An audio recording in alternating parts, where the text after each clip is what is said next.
Bonjour et bienvenue sur cette chaîne qui vous a quand même laissé pendant longtemps sans de nouvelles. Et aujourd'hui, nous avons un repris. J'espère que pour, voilà, pour quelque chose de bon, pour une bonne durée, pour faire long feu. Et donc, aujourd'hui, nous allons apprendre à apprendre Photoshop depuis la base. Nous allons apprendre à comprendre le logiciel pour permettre à tout le monde de mieux le cerner. Ici déjà, pour ne pas trop durer, nous avons déjà ouvert le logiciel. Mais vous pouvez, si vous n'avez pas encore ouvert, le trouver dans le menu démarrer.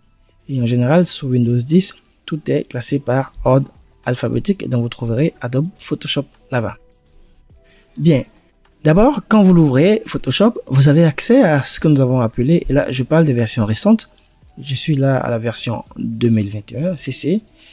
Et donc, à partir de la version CC en général, nous envoie sur cette fenêtre de bienvenue là.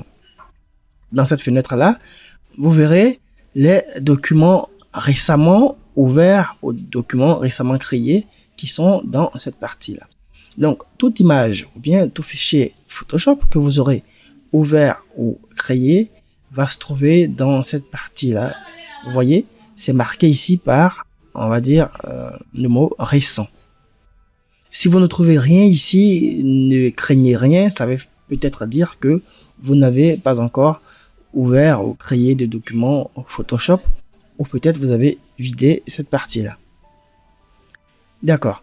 Ensuite, vous verrez, vous remarquerez un peu plus à gauche ici, des petits éléments, des petits boutons. Il y a accueil et nouveau, créer nouveau. Ça peut être différent chez vous. Ça peut être nouveau ou créer nouveau. Voilà, ça va dépendre. Mais dans tous les cas, ça veut dire nouveau. En bas, il y a ouvrir, qui voudra dire quelque chose. Ouvrir un document, mais on verra ça un peu plus tard. Dans la partie en haut ici, vous verrez les menus que nous allons voir un peu plus tard. Donc, dans les menus, nous verrons bien sûr ce qu'il y a au menu. Et donc, sans plus tarder, nous allons ouvrir une image à partir des éléments récemment ouverts. Donc, on va cliquer sur, par exemple, la première image qui est ici. Voilà, nous avons ouvert cette image-là. D'abord, permettez-moi de remettre mon interface un peu comme à neuf. Comme ça, on va commencer depuis le début. Et donc, je vais venir réinitialiser tout. Et voilà. Quand nous ouvrons Photoshop pour la première fois, on va dire quand nous ouvrons une image pour la première fois, nous avons ce type de présentation-là. Alors, commençons par comprendre à quoi ça ressemble.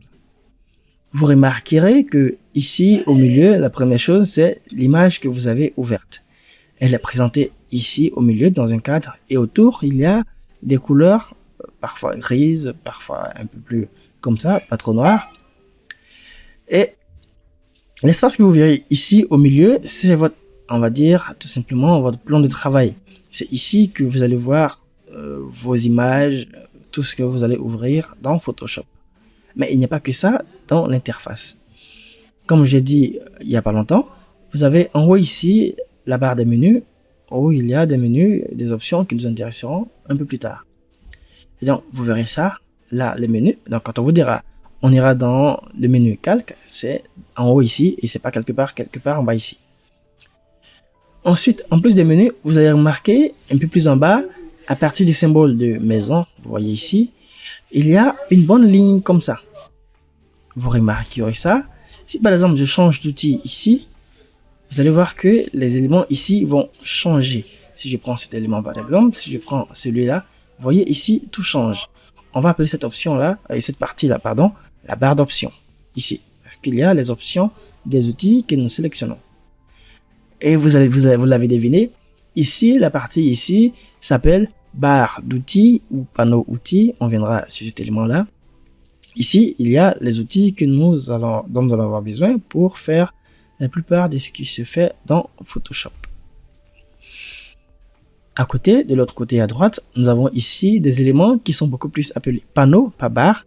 Ici, les panneaux prennent en général le nom des éléments qu'ils contiennent. Donc ici, par exemple, nous avons le panneau couleur qui contient des couleurs. Le panneau nuancier qui contient des nuanciers. Après, couleur nuancier, c'est à peu près la même chose, sauf qu'avec nuancier, vous avez des éléments qui sont rangés couleur par couleur, tels qu'on les connaît. Il y a aussi des radés devant et motifs, mais cette disposition va dépendre de votre version de Photoshop. Pour certaines versions, vous ne verrez pas des radés motifs ici. Un peu juste en bas, nous avons propriétés, le panneau propriétés qui va nous donner bien sûr les propriétés des documents que nous avons ouverts ou que nous avons créés. On le voit un peu comme ça. Ensuite, à côté, nous avons le panneau réglage, le panneau bibliothèque, voilà, qui est ici, qui fonctionne bien sûr en ligne. Et en bas, nous avons le panneau calque, qu'on peut appeler aussi souvent la zone des calques, le panneau couche et le panneau tracé. Et ce qu'il faut remarquer, permettez-moi de faire ça, voilà, ce qu'il faut remarquer, c'est que il y a aussi, avant de trouver les panneaux, une petite barre, comme ça, qui contient un élément, ça dépend de, comme j'ai dit, les préconfigurations de votre Photoshop. Ici, nous avons, on va dire, la barre d'historique, ou parfois le panneau historique. Ici, nous avons toutes les étapes, en tout cas la grande majorité des étapes, parce que toutes les étapes peuvent être enregistrées ici. Nous avons toutes les étapes de, on va dire, modification de notre document. Donc, quand nous créons un document et que nous faisons telle modification et notre modification après, toutes ces étapes-là, toutes les modifications que nous apportons sont répertoriées ici dans l'historique. Si je viens cliquer sur le premier élément, là en haut, ça veut dire, c'est ici la première chose que j'ai faite, c'est-à-dire ouvrir le document et le document sera pris sans modification. Vous voyez, tout est parti. Voilà. Maintenant, une chose que vous venez de remarquer, c'est que là, j'ai cliqué et c'est ouvert ici alors que c'était fermé avant. Oui, il y a tous les éléments qui sont sur cette barre-là fonctionnent comme ça. C'est-à-dire qu'on peut les ouvrir comme ça et les fermer aussi comme ça.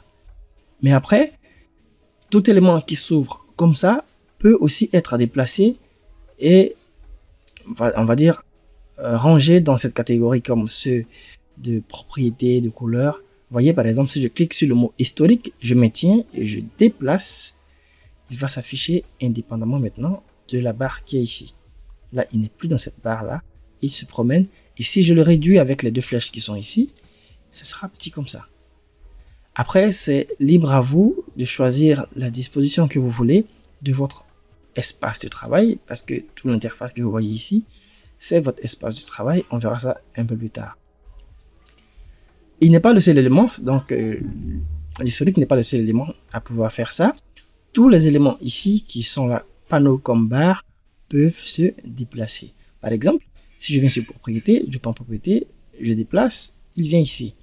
Je peux dire que je veux que propriété soit dans la partie des calques, et donc je le prends ici, je viens dans les calques, vous allez voir que la zone sera en bleu. Je peux me placer devant là, quelque part ici, ou peut-être en bas ici. En bas, c'est-à-dire que je le mets en bas, mais si je le mets ici, il sera sur la même ligne que ces éléments-là. Ici, je le prends pour le mettre en bas. Vous allez voir en bas, il y a le bleu qui apparaît, et je laisse. Il va créer encore une autre division, et lui, il sera en bas tout seul. Et bien entendu, il n'est pas le seul qui permet ça. Donc, tous les panneaux que vous voyez ici peuvent se déplacer et aussi se supprimer.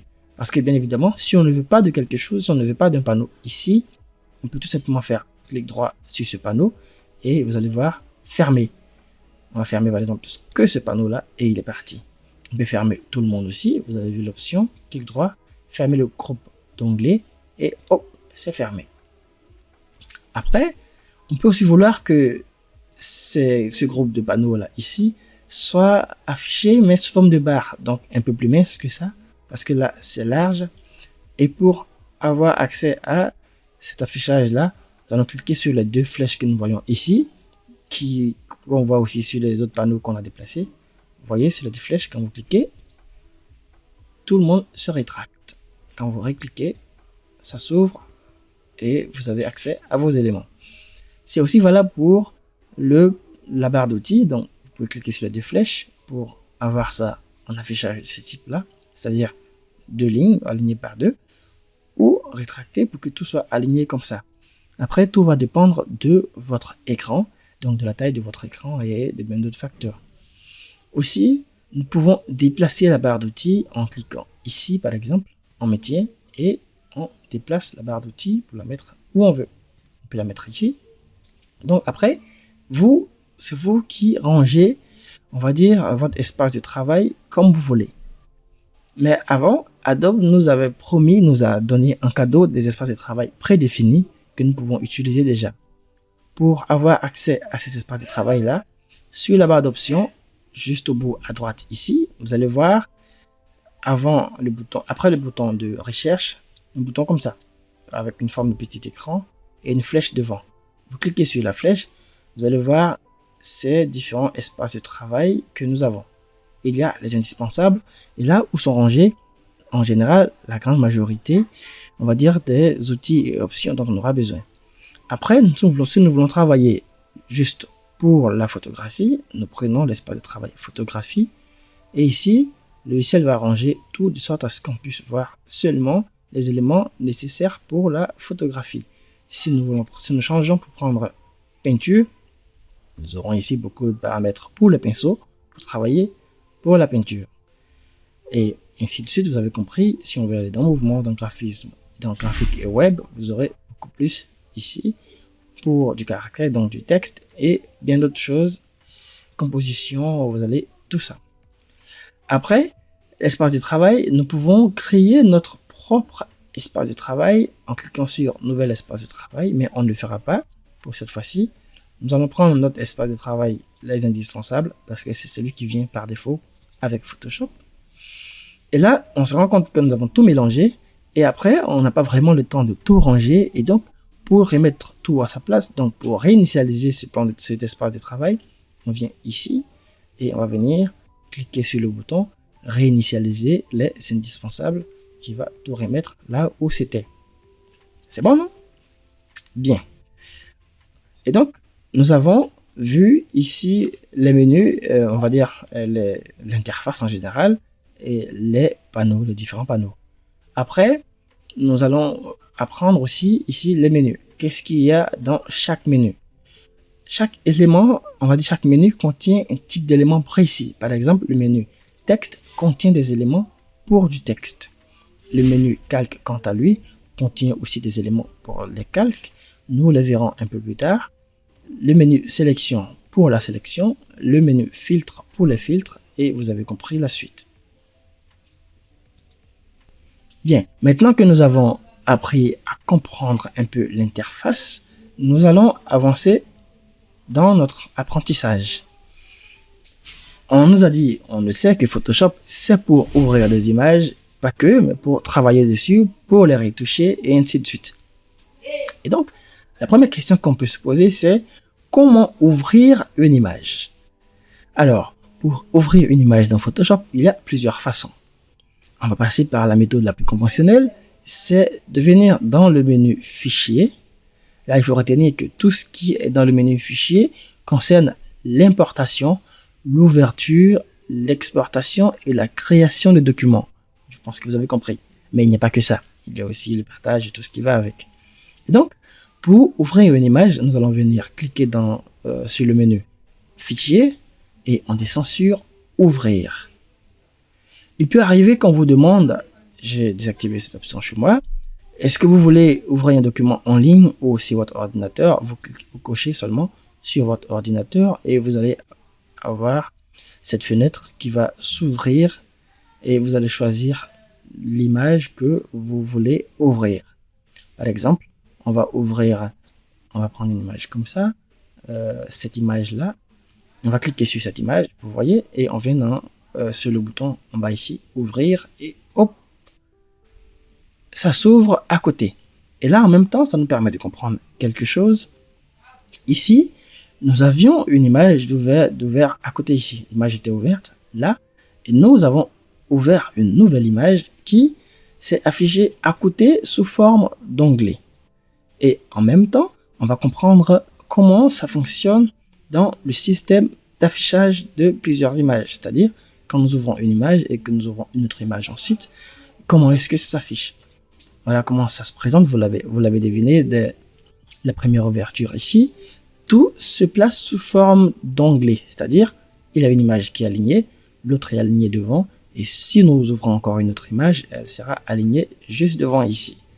Après, il peut arriver qu'on ouvre une image et on se dit « Oh mince, j'ai perdu mon image précédente, elle s'est écrasée ou bien elle s'est fermée. » Mais non, elle ne s'est pas fermée, elle est juste à côté. Vous avez qu'à cliquer sur son nom.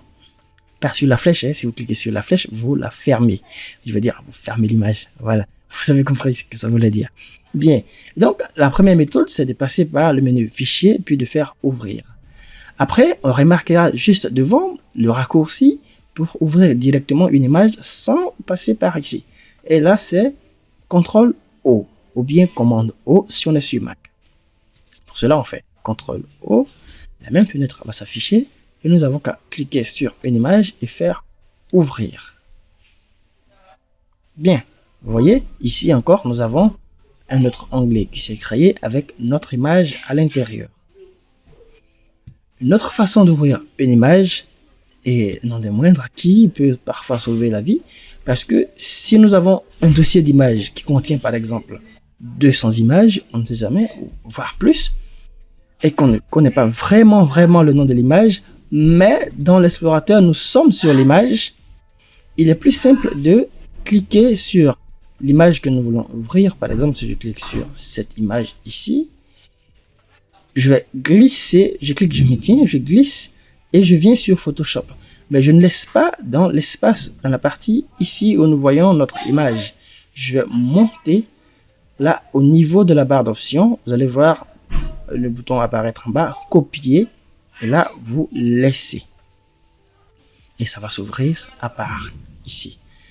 Qu'est-ce qui se passe si vous ouvrez, vous glissez et que vous déposez ici? Ça va juste ajouter l'image à votre image qui existe déjà. C'est-à-dire, ça va importer une nouvelle image dans l'image que vous avez déjà ouverte. Regardez comment ça marche. Si je prends cette image que je dépose ici, ça va importer la nouvelle image dans l'ancienne, ce qui n'est pas toujours ce que nous voulons. Après, si nous avons aussi notre fenêtre de l'explorateur qui est en grand, on ne va pas s'affoler, on peut juste glisser. On va venir en bas sur l'icône de Photoshop, ça va s'ouvrir et nous allons venir en haut ici pour ouvrir notre image. Une chose qu'il faut savoir, c'est qu'on ne peut pas ouvrir la même image deux fois dans Photoshop. Regardez ce que je dis. Cette image par exemple qui s'appelle Todd quelque chose, voilà. On va venir ici, on va reprendre cette même image et on va réduire ça, voilà. On va glisser et venir déposer ici. Et Photoshop va nous renvoyer sur l'image déjà ouverte pour nous dire que cette image-là, nous avons déjà ouvert dans Photoshop. Alors, si vous voulez ouvrir deux fois la même image, alors il va falloir soit modifier le nom, soit, voilà, vous aurez une seule image et vous travaillez avec. Ou vous importez et incorporez l'autre. Ça sera encore plus simple. Bien, donc vous avez vu ces quelques manières, on va dire quelques méthodes d'ouverture d'images dans Photoshop.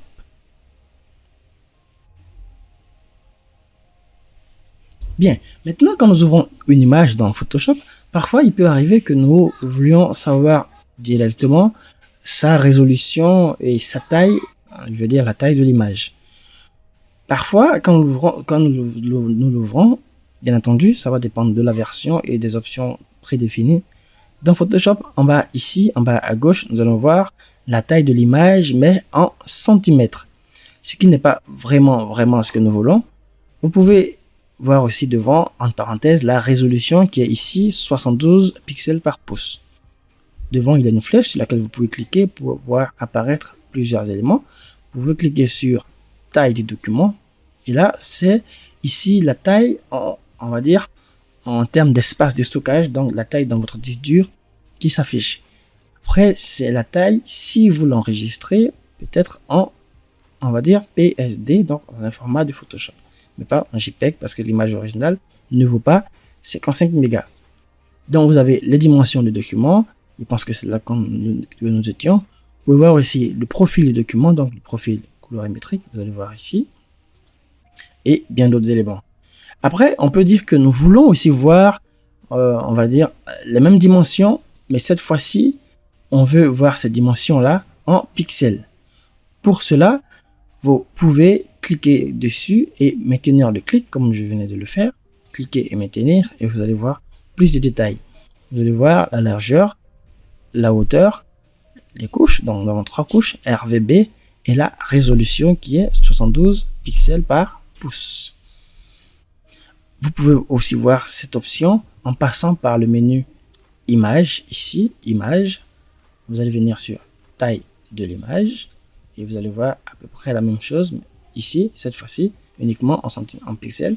Et si vous voulez voir cela dans, on va dire dans une autre unité de mesure, vous cliquez sur pixels et vous changez en centimètres. Et voilà, vous avez aussi la résolution qui est là en pixels par pouce. On va faire annuler. Bien, quand on ouvre une image dans Photoshop, après il peut arriver que lorsqu'on travaille sur l'image, on veuille aller vers une certaine information, c'est-à-dire on veut zoomer. Pour zoomer sur une image, il y a plusieurs options. L'option la plus, on va dire la plus simple qu'on connaît, c'est le raccourci CTRL plus ou commande plus sur votre, si vous êtes sur Mac. CTRL plus, vous zoomez et vous zoomez là au milieu de l'image. Pour dézoomer, vous l'avez deviné, c'est CTRL moins. Voilà.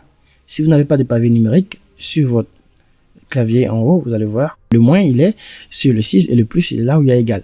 J'allais dire n'importe quoi. Après, on ne va pas toujours vouloir zoomer comme ça. Pour ceux qui ont pu remarquer, dans la barre d'outils, il y a un outil qui est un peu plus, on va dire, universel, qui dit zoom, parfois recherche, ça dépend. Ici, nous pouvons cliquer sur l'outil et venir zoomer sur l'image en cliquant une fois ou en cliquant en maintenant pour aller à droite pour zoomer, à gauche pour dézoomer. Après, cette option est possible que sur, on va dire, sur un certain type d'ordinateur. C'est-à-dire qu'il faut avoir un certain type de composant minimum pour pouvoir faire ça. Sinon, vous allez vous contenter de la sélection, c'est-à-dire vous allez faire une zone de sélection et ça va zoomer sur cette zone. Après, pour ceux qui travaillent avec des souris, ceux qui travaillent pardon, avec des souris externes, des souris USB ou des souris sans fil, il peut arriver que vous vouliez zoomer directement à partir de la molette. Par défaut, cette option n'est pas activée, mais si vous la voulez, vous pouvez aller dans les options en faisant le raccourci CTRL ou commande K sur votre clavier. Vous allez afficher les préférences de votre Photoshop.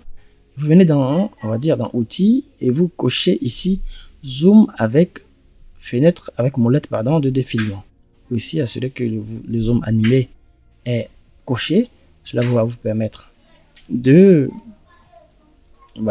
dynamiser votre zoom. Et pour cela, c'est bon comme paramètre, vous faites OK. Et là, avec la molette, vous pouvez zoomer en glissant, en roulant la molette pour aller devant et dézoomer en roulant la molette pour venir derrière. Après, quand vous zoomez, il peut arriver que vous vouliez, par exemple, je suis à ce niveau-là, je vais aller vers les pieds. Comment ça fonctionne? Pour cela, vous avez aussi ici des options de défilement. C'est-à-dire, on a là sur les boutons de défilement, c'est-à-dire pour aller en haut, ici, ou aller sur les côtés, comme ça.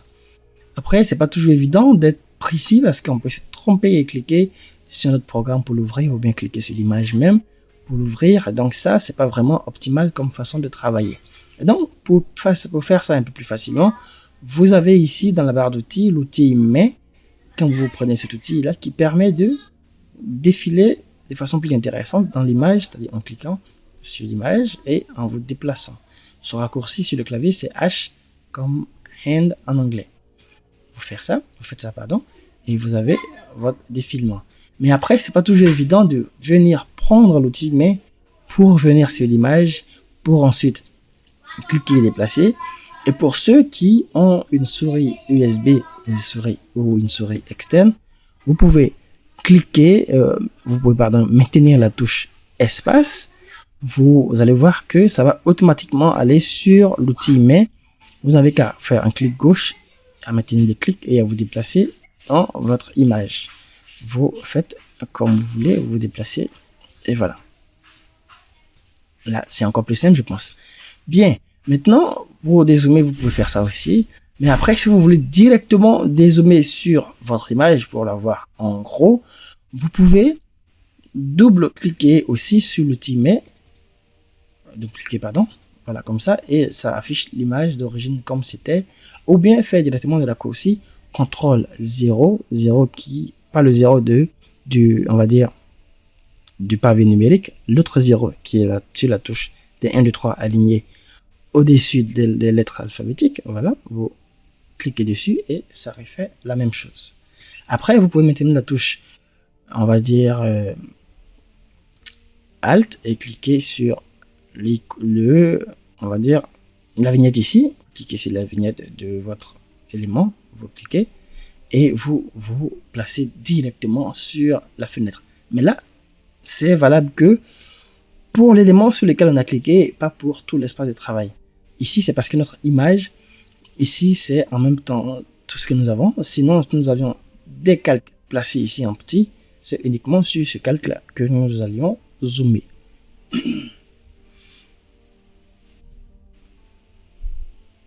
Bien. Après, nous ouvrons une image. Il peut arriver que nous voulions recadrer cette image-là. Alors, pour la recadrer, nous allons nous rendre dans la barre d'outils et prendre l'outil recadrage qui se trouve, quand vous allez compter jusque là, dans cette zone. Pardon, ici, mais après, dans les versions un peu plus récentes, il s'est forcément fait des amis. Et donc, outil recadrage de perspective, vous faites clic droit dessus. Si vous êtes sur la version 2021, si vous êtes sur l'ancienne version, vous aurez directement outil recadrage.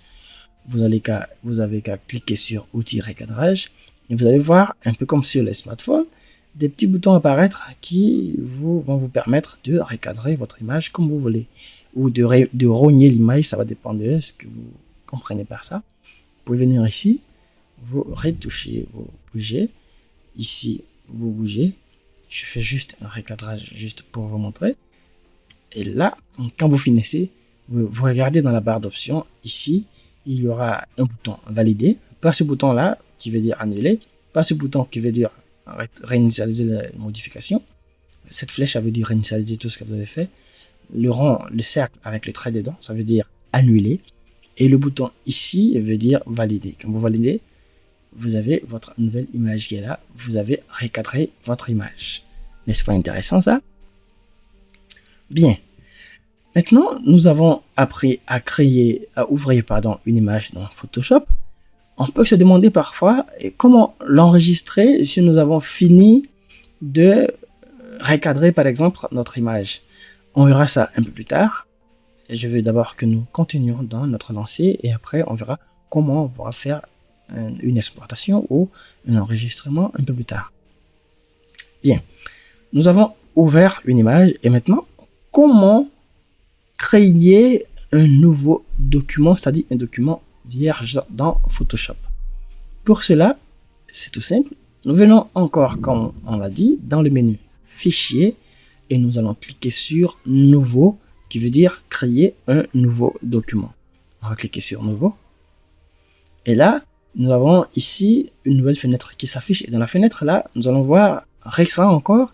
Ici, ce sont les formats, on va dire comme ça, les formats que nous avons récemment utilisés, les formats de documents que nous avons récemment utilisés dans notre travail dans Photoshop.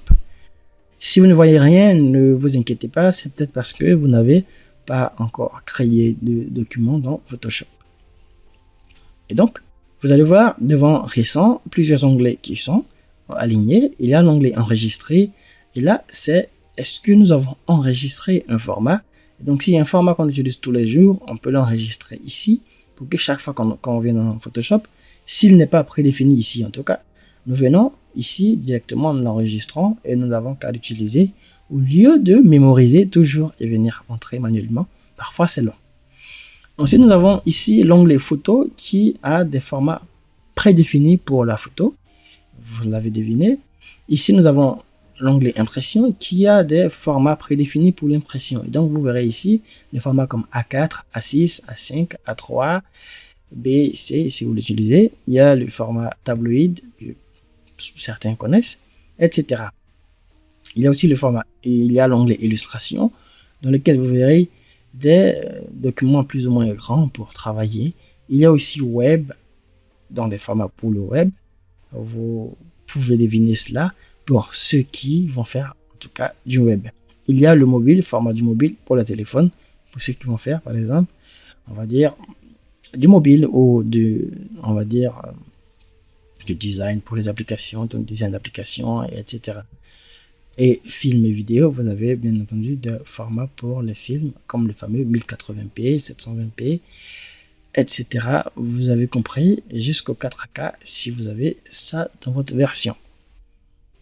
Mais nous, ce qui nous intéresse ici, on va venir dans l'onglet impression.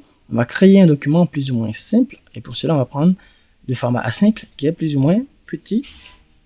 Pas plus petit en tout cas que le A6. Nous prenons par exemple le format A5. Et quand nous le prenons, nous voyons que nous avons maintenant cette fenêtre-là qui s'affiche. Nous avons ici une petite zone qui devient visible. Nous avons cette zone-là. Et dans cette zone, nous voyons des éléments de modification, ou on va dire de personnalisation de ce format ici. Déjà, il y a la partie ici qui nous demande d'entrer le nom de notre document. C'est son titre. On peut l'appeler par exemple doc 1. Voilà. On va l'appeler doc 1. Ensuite, en bas, nous avons largeur du document et hauteur du document. La largeur et la hauteur ici sont les dimensions par défaut de ce format, c'est-à-dire le format A5. Et donc, si nous voulions à la base du format A5, on n'a pas à modifier cela. Après, cela est exprimé ici en millimètres. On peut bien évidemment changer cela en cliquant dessus pour prendre par exemple centimètres. Voilà, comme unité de mesure. Après centimètres, vous avez en bas l'orientation, c'est-à-dire la façon dont votre document sera disposé. Il sera orienté en portrait ou en paysage. Portrait, c'est-à-dire il est un peu plus long. Paysage, il sera un peu plus large. Plan de travail, pour l'instant, on ne va pas cocher, on va le garder comme ça. La résolution 300 pixels par pouce, par défaut, parce qu'on nous a, comme on l'a dit, la résolution minimale recommandée pour un document destiné à l'impression est de 300 pixels par pouce, et la résolution minimale recommandée pour un document destiné au web est de 72 pixels par pouce. Et comme nous sommes dans impression, nous sommes ici à 300 pixels par pouce. Si nous étions dans web, on sera directement dans 72 pixels par pouce. Ici, nous avons le mode colorimétrique, ici par défaut qui est RVB. Il y a d'autres modes un peu plus en bas. Mais pour rappel, le mode RVB, il est beaucoup plus destiné aux productions pour les écrans ou pour le web. Déjà que nous allons sur Internet avec des éléments qui ont des écrans. Et donc, pour tout travail qui est destiné au web, en général, nous utilisons un espace de travail ou un espace colorimétrique RVB. Et maintenant, pour tout travail qui est destiné à l'impression, nous utilisons un espace colorimétrique CMJN.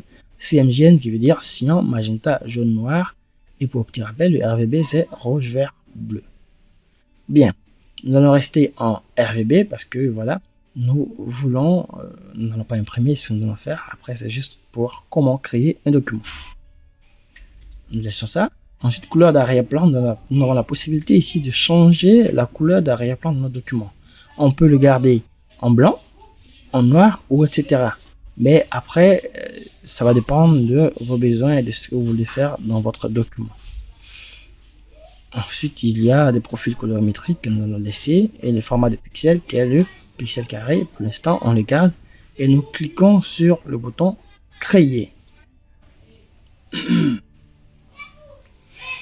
Nous avons créé notre document. Ici, nous avons gardé, on va dire, une orientation en portrait. Donc, vous voyez, c'est un peu plus long.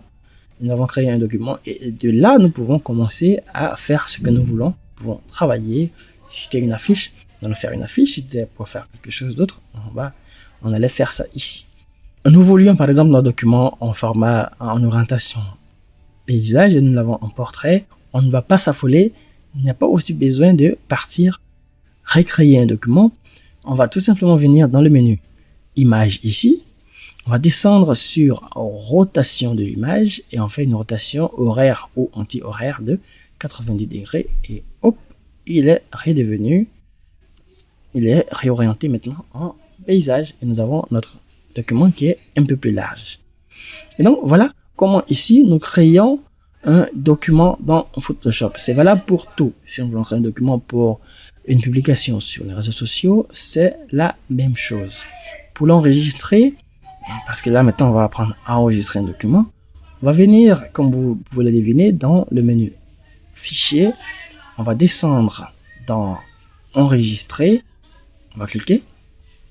Là encore, on peut vous demander enregistrer dans le cloud ou bien enregistrer dans sur votre ordinateur. Vous cliquez sur votre ordinateur et vous avez accès maintenant à cette fenêtre-là. Vous lui donnez un nom, comme ce qui est déjà le cas quand on crée le document, et on a juste à faire enregistrer. Vous, après, on va vous demander, une fenêtre va s'afficher pour demander de maximiser la compatibilité. Vous faites que OK et c'est bon. Maintenant que nous avons appris à ouvrir une image dans Photoshop et à créer un document, on va revenir sur une de nos images que nous avions créées avant, cette image par exemple, et nous allons voir que une image dans Photoshop a plusieurs valeurs. Avant, nous allons retester cette petite théorie sur, on va dire, l'historique. On va venir dans ici par exemple le panneau historique, on clique. Et on va recliquer sur le nom du document, c'est-à-dire ça. On clique et hop, il revient comme il était avant et toutes les modifications y sont annulées. Bien, on peut bien sûr revenir cliquer dessus sur recadrage et ça nous envoie là. Vous allez cliquer là pour choisir l'état de notre modification où nous voulons nous placer. Bien, nous nous plaçons là. Et la première chose que nous remarquons quand nous venons regarder dans la zone de calque ou dans le panneau calque, c'est que ici il est écrit arrière-plan et l'arrière-plan est verrouillé. L'arrière-plan est verrouillé et donc nous pouvons le garder verrouillé ou le déverrouiller, ça va dépendre. Mais qu'est-ce que ça signifie? Ici, quand nous ouvrons un document pour la première fois ou quand nous créons un document, Photoshop considère le premier calque, parce que c'est un calque, le premier calque comme l'arrière-plan, c'est-à-dire le fond de notre plan de travail. Donc, c'est pourquoi il le verrouille pour pas qu'on le déplace. On va annuler, pour pas qu'on le déplace. Et donc, on le garde intact et nous travaillons maintenant dessus, c'est-à-dire on va ajouter d'autres éléments à notre arrière-plan. Il peut arriver que nous voulions changer quelques valeurs de cette image-là. Pour commencer, je suggère qu'on la duplique, qu'on fasse une copie, comme ça on pourra mieux travailler sur la copie et garder l'arrière-plan intact. Pour cela, pour dupliquer un calque, il y a plusieurs façons. La façon la plus standard, c'est de procéder par le raccourci CTRL-J sur le clavier ou bien commande-J si nous sommes sur Mac, CTRL-J, J comme jardin, et hop, nous avons une copie ici, c'est-à-dire calque 1. Après aussi, il y a d'autres façons de procéder, c'est-à-dire on va venir dans la zone des calques, on va cliquer sur le calque en question, celui que nous voulons dupliquer, on va maintenir, on va glisser pour le déposer sur le plus qui est en bas, à côté de la corbeille, j'aime dire à côté de la poubelle ici, vous déposez et hop, ça duplique le calque, mais là il s'appelle arrière-plan copie, parce que oui, c'est la copie en même temps. Aussi, vous pouvez passer par la partie encore plus longue, c'est-à-dire vous allez venir dans le menu calque, vous allez faire dupliquer le calque, on va vous demander son nom, on vous donne le nom, destination, voilà la destination ici, c'est-à-dire dans le même document, nous voulons faire la copie, mais on veut que la copie soit dans ce document. Allez marquer ici le nom, on peut mettre la copie par exemple sur document 1, on fait OK et la copie se fait ici. Après, si vous voulez dupliquer un document, mais pour le mettre ailleurs, c'est encore plus simple.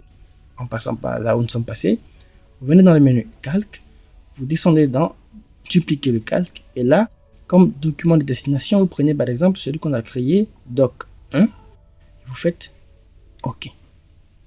Vous venez dans doc 1 qui est ici, et vous allez voir que votre document est là, mais dans une taille plus ou moins grande. On verra après comment redimensionner tout ça.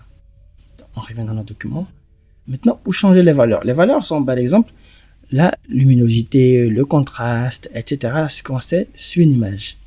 Pour pouvoir modifier pouvoir modifier des valeurs d'une image par défaut, on va venir dans l'onglet, vous avez deviné, pardon, dans le menu, vous devinez image, qui est là.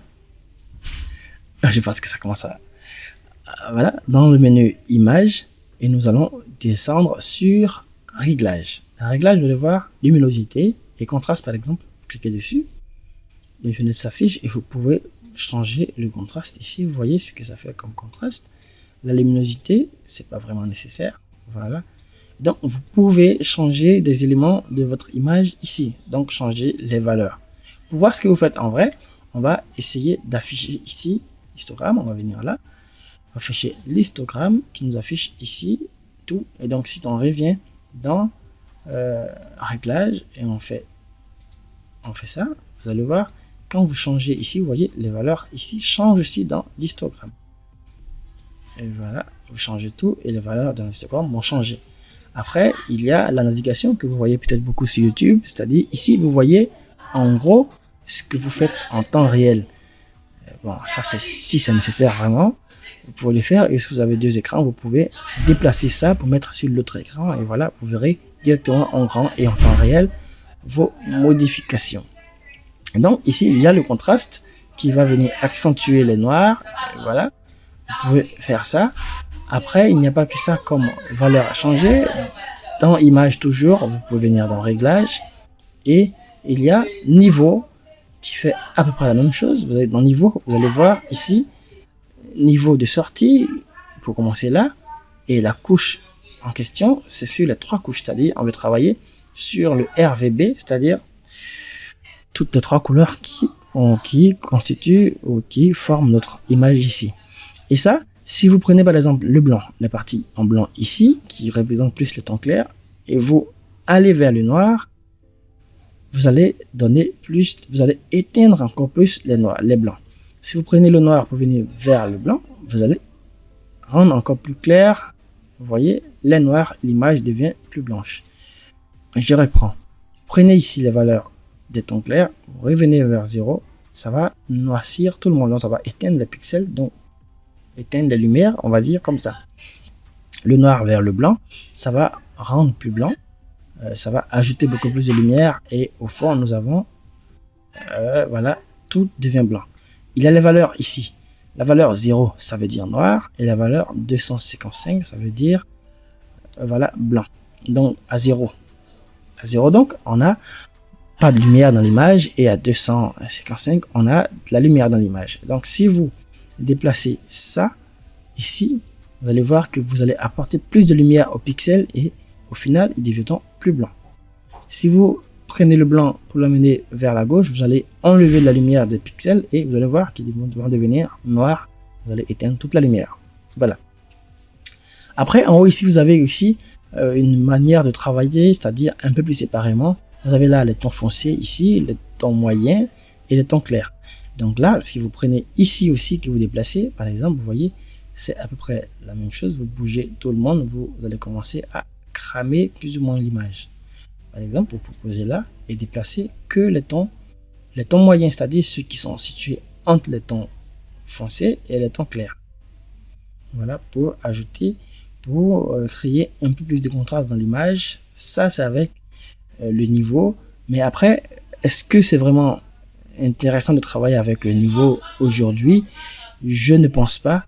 Mais après, on va juste vous montrer comment ça fonctionne. Et voilà à quoi ça ressemble quand on travaille avec le niveau. Je vais placer au milieu. Voilà, je pense qu'il était à 1. Après, vous pouvez choisir de travailler sur une couche particulière, c'est-à-dire qu'on va travailler par exemple sur le bleu, les bleus de l'image. Et là, quand vous travaillez, vous affectez que les bleus. Vous voyez? Après, vous faites ce que vous voulez. Vous avez aussi les paramètres prédéfinis que vous pouvez utiliser ici pour vos différentes modifications. On va annuler. Toujours dans image et réglage, vous allez voir, il y a la courbe qui est plus ou moins intéressante. Ici, la courbe va nous permettre de travailler sur à peu près toute la zone de l'image. C'est vrai, vous avez remarqué aussi encore ces mêmes tons foncés, les tons clairs ici. Et donc, si vous prenez par exemple ici le bouton qui est dans les tons clairs, pour aller vers les tons foncés, vous allez rendre ici le blanc toute l'image, vous allez ajouter beaucoup trop de détails, trop de lumière à l'image. Si vous prenez à l'inverse, ici le noir, vous allez ajouter plus de noir au noir et l'image va devenir pas trop intéressante. Donc après, c'est à vous, voyez, de gérer ces différentes barres pour avoir ce que vous voulez comme résultat. Après, vous pouvez remarquer que ça fait à peu près la même chose que le niveau. Vous pouvez aussi ici prendre le bouton parce que quand vous déplacez là, vous voyez, il y a un point ici dans la courbe qui se crée. Vous pouvez déplacer ce point là pour vous placer à un niveau, on va dire, plus précis de votre image. On va le placer là. Voilà, on peut le faire descendre. C'est à peu près pareil. Vous pouvez aussi changer la couche ici, RGB ou non. Vous pouvez choisir de travailler uniquement sur le rouge. Quand même vous ne voyez pas de rouge, le rouge intervient. Il y a du rouge dans l'image. Ici par exemple, nous bougeons ça, vous allez voir, on a ajouté beaucoup trop de rouge. Si nous venons prendre ici pour aller de ce côté, de noir donc, nous avons enlevé encore plus de rouge. Voilà, et il n'y a plus de rouge dans l'image, et l'image est constituée d'autres choses, ce qui n'est pas vraiment ce que nous voulons. Et donc, vous pouvez comprendre comment ça fonctionne. Mais la courbe ici, la courbe donc prise dans le menu image, ne fait pas vraiment ce que nous voulons comme modification. On va voir la courbe un peu plus tard dans notre petit cours, la courbe, mais cette fois-ci avec les calques de réglage, et c'est là qu'on va bien parler de la courbe. Là, on vous a juste montré comment changer les valeurs de l'image. Donc, vous pourrez voir les autres valeurs que vous allez tester après. La vibrance, une saturation qui va modifier les couleurs et tout de l'image. Vous allez voir ce que ça peut faire et ce sera libre à vous de changer tout ça. Vous voyez comment votre image est affectée. Donc, comment les valeurs de votre image sont affectées quand vous changez ces réglages-là. Bien, je suppose que là, on a été beaucoup plus théorique, mais je suppose que vous avez aussi compris comment ça fonctionne en vrai sur Photoshop.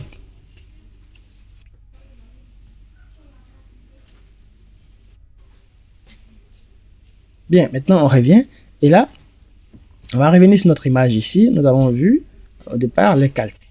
La question qu'on peut se poser, c'est qu'est-ce qu'un calque? Qu'est-ce qu'un calque?